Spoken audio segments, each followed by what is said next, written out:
it's Andy, and today I'm going to read to you the second chapter of The Bald Bandit. So let's get started. Chapter 2. Here's the plan, Dink said. It was almost 3 o'clock the next afternoon. Dink, Josh, and Ruth Rose were headed for the high school, a few blocks away from Green Lawn Elementary. Josh, you cover the back door. Ruth Rose, your station is the bike rack, but keep an eye on the parking lot too.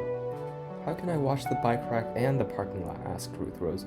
Watch one of each eye, Josh said, grinning. What's your station? Ruth Rose asked Dink. I'll be watching the front door. If anyone sees a skinny redhead, stop him and yell. Ruth Rose laughed. Stop him and yell? He'll think we're crazy and run away. She's right, Josh said. Dink scratched his thick blonde hair. Okay, don't yell. Just get his name and tell him he may have won some money.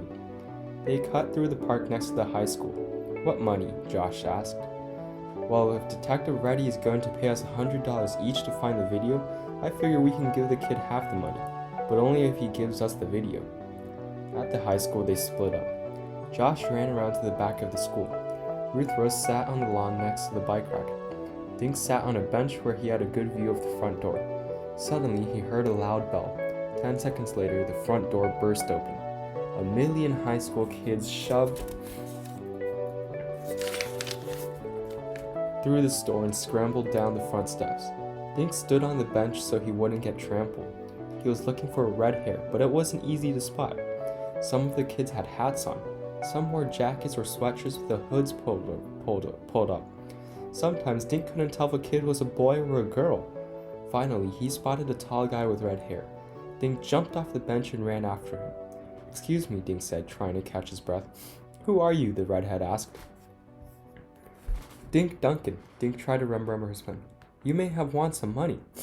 The redhead stared down at Dink. Money? Me? Why? How much money? Were you near the bank when the robbery happened last week? He asked. The kid kept staring at Dink.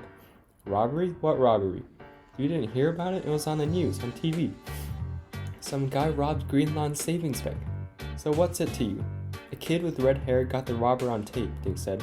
I'm helping to find him. There's gonna be a reward. Rats, I wish I did tape the guy, the redhead said, shaking his head.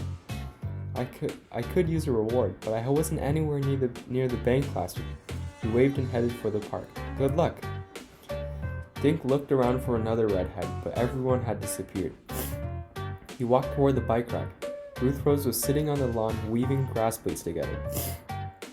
Did you see any redheads? Dink asked, plopping down beside her. 3, Ruth Rose said. One was a short, fat boy. One was a girl. One was a teacher. Josh came running up. Any luck? He asked.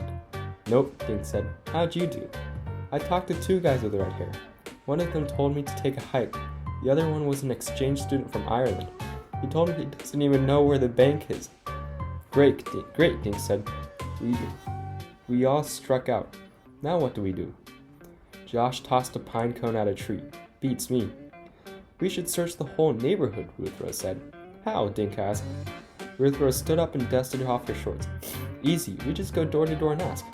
How can we do that without our parents finding out? Josh asked.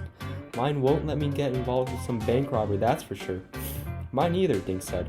But how do we explain why we're wandering around Green Lawn knocking on everyone's doors? Asked Josh. Come on, guys, Ruth Rose said. Think about it. What's tonight? Dink and Josh looked at each other. Halloween! And that's the end of chapter 2. So I'll be reading chapter 3 in the next video. And with that, thank you for tuning in to Storytime with Leos, and I'll see you guys next time.